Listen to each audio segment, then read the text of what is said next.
আসসালামু আলাইকুম প্রিয় দর্শক, অন্য মঞ্চের আলাপচারিতায় আপনাদের সকলকে আমন্ত্রণ জানাচ্ছি। কাছে পছন্দ হবে আপনার সেই যুক্তিটাই নেবেন, এর বাইরে কোনো যুক্তি নেবেন না। আমার প্রথম যুক্তি যেটা, সেটা হচ্ছে যে হয়তো বাংলাদেশ সরকার বা বাংলাদেশের যে আছে কি বলে গোয়েন্দা সংস্থা আছে, তাদের কাছে খবর আছে যে বাংলাদেশের মধ্যে 48 ঘন্টার ভিতরে সার্জিক্যাল স্ট্রাইক চালাতে পারে ইন্ডিয়া। তার কারণ 1300-র উপরে পাকিস্তান আইএসআইয়ের জঙ্গি সদস্য বর্তমানে বাংলাদেশ ভারত বর্ডার এরিয়াতে আছে। এছাড়া আছে তুর্কির লোকজন, তাও টেরোরিস্ট গ্রুপ। তুর্কির যে টেরোরিস্ট গ্রুপ আছে, ইসলামিক টেরোরিস্ট গ্রুপ, এরা আছে, পাকিস্তানের আছে। এরা সব বিভিন্নভাবে বাংলাদেশে এসেছে, পর্যাপ্ত পরিমাণ অস্ত্রশস্ত্র আছে। এবং পাকিস্তানের আইএসআইয়ের প্রায় 600 সদস্যকে বাংলাদেশে রেখে বাংলাদেশেরও প্রায় 20,000 ছেলে পেলেকে অস্ত্র প্রশিক্ষণ, গ্যারেলা ট্রেনিং দিয়েছে গত 7 মাস। এরা সব অলরেডি বর্ডার অঞ্চলে চলে গেছে। এখন এরা কি নির্বাচনের আগে কি এরা কি বর্ডার ক্রস করে কোনো অঘটন ঘটানোর সম্ভাবনা আছে না অন্য কি? দ্বিতীয়ত, বাংলাদেশ সেনাবাহিনী আপনারা জানেন যে ওরা একটা অনুমতি চাইছিল যে যে কোনো কেন্দ্রে ওরা যে কোনো মুহূর্তে ঢুকতে পারবে, মানে কোনো প্রিসাইডিং অফিসারের সাথে কথা বলার দরকার নেই, সরাসরি ঢুকবে তারা।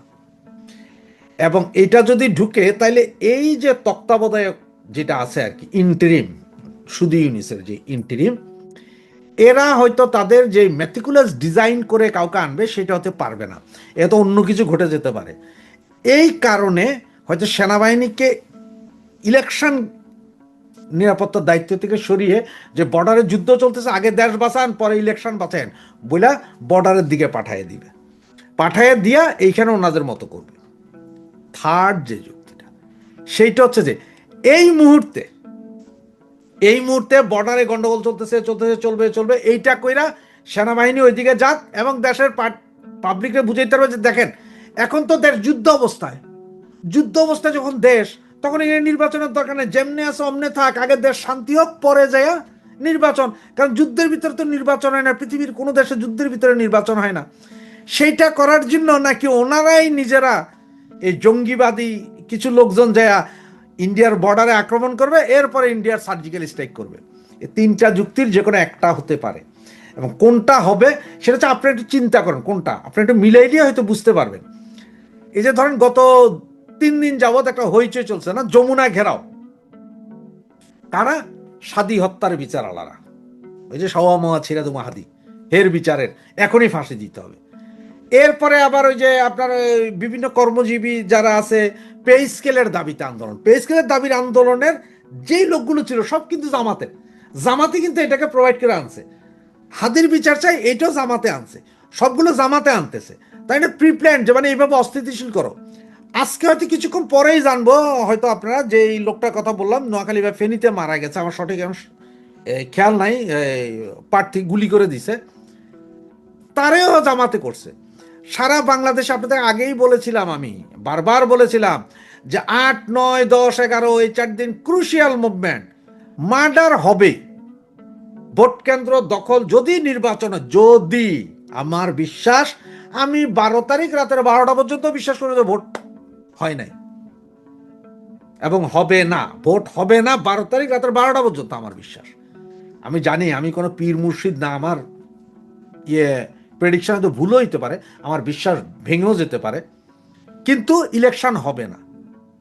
এরা যেটা চাইতেছে সেটা করার জন্য অগণিত খুনোখুনি হবে, মানুষ ভোট কেন্দ্রে যাবে না। আমরা সকলে এখন ভোট কেন্দ্রে না যাওয়ার একটা ক্যাম্পেইন চালু করছি, ভোট কেন্দ্রে যাবে না। সুতরাং এই পরিস্থিতিটা সৃষ্টি করতেছে আগে। আর ঠিক আজকে স্বরাষ্ট্রমন্ত্রী, এটা দেশের স্বরাষ্ট্রমন্ত্রী, কিন্তু টোটাল গোয়েন্দা তথ্য তার কাছে থাকে। এই স্বরাষ্ট্রমন্ত্রী যখন বলছে যে পর্যাপ্ত বিজিবি আছে, আরো সেনা পাঠানো হবে, তার মানে বুঝেন যে যুদ্ধ একটা মনে হয় বাঁচবে। বাঁচবে কি বাজাবে সেটা হচ্ছে মূল কথা। মানে ইন্ডিয়া আগে আক্রমণ করবে নাকি ইন্ডিয়াকে আক্রমণ করবে বাংলাদেশ? বাংলাদেশ তো করবে না, বাংলাদেশের মধ্যে থাকা পাকিস্তানি জঙ্গি বাহিনী আক্রমণ করবে কিনা, সেটা হইলে সারা বাঙালি জাতির জন্য দুর্ভাগ্য হবে।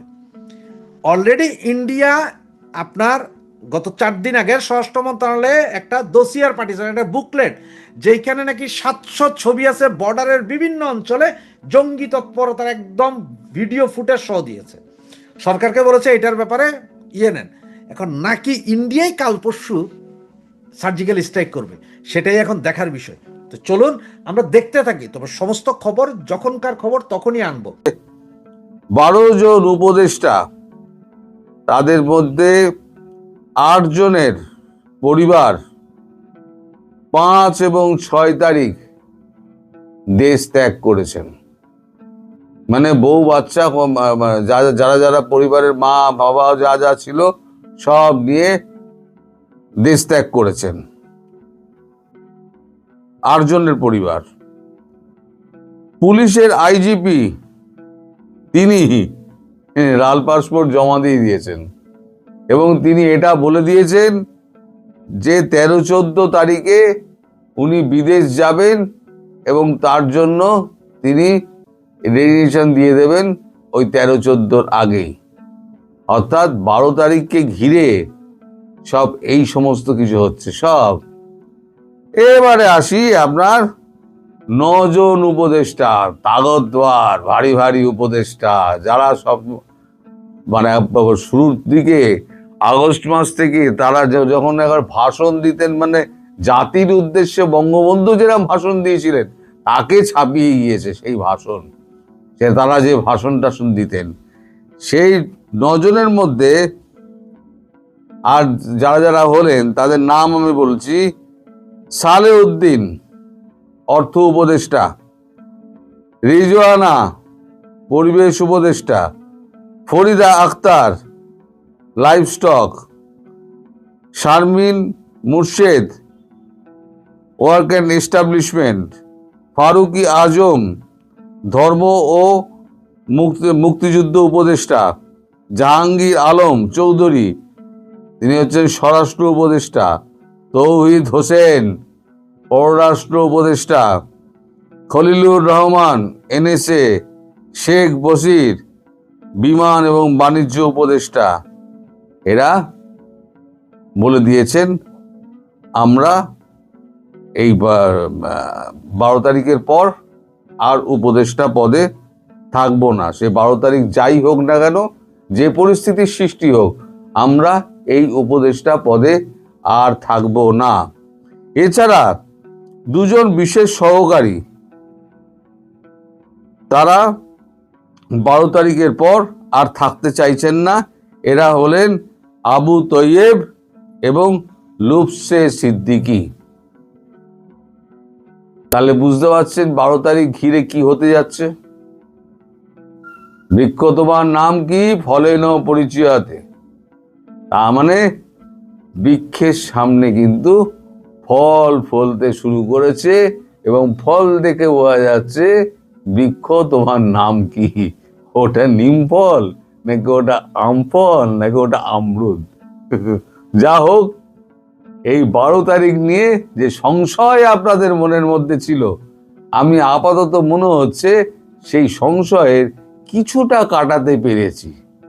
যে 75% ধরে নিন হচ্ছে না, আর 25% হচ্ছে। কারণ জামাত হুঙ্কার দিয়ে দিয়েছে যদি সরকারের অংশ না হতে পারি তাহলে নির্বাচন হবে না। আর তারেক বলেছে এইভাবে যদি নির্বাচন হয় তাহলে এই নির্বাচনে বিএনপি থাকবে না। অর্থাৎ তারেক রহমান বানচাল করুক অথবা আপনার জামাত বানচাল করুক, নির্বাচন বানচাল হচ্ছে। হলো, এটা আবার অ্যাডভান্স বলে দিলাম, নির্বাচন বানচাল হচ্ছে। সুতরাং আমাদের ওই ডক্টর ইউনূসের একটা ওই যে ঐতিহাসিক একটা পৃথিবী তাকিয়ে থাকবে দেখবে এমন একটা নির্বাচন করার একটা মনোবাসনা ছিল না, সেই মনোবাসনায় জল ঢালা বলল। উনি আর পৃথিবীকে একটা ঐতিহাসিক নির্বাচন দেখাতে পারলেন না। বড় দুঃখ রয়ে গেল আমার। এই দুঃখ যে আমি কোথায় রাখবো দর্শক, এই দুঃখ আমার মানে যে আমার এই জীবনে এই দুঃখ যাবে না। তো যাই হোক, আপনারাও ধীরে ধীরে দেখতে থাকুন। আর আপনারা আজকে লিখতে থাকুন সব গুজব, তারপরে 12 তারিখে দেখবেন সব ওই ফলেনও পরিচয়তে ফল বেরোতে শুরু করেছে, গাছ চিনতে পারবেন তখন দেখবেন আপনি ঢেলা খেলেন না ঢেলাটা আমি খেলাম।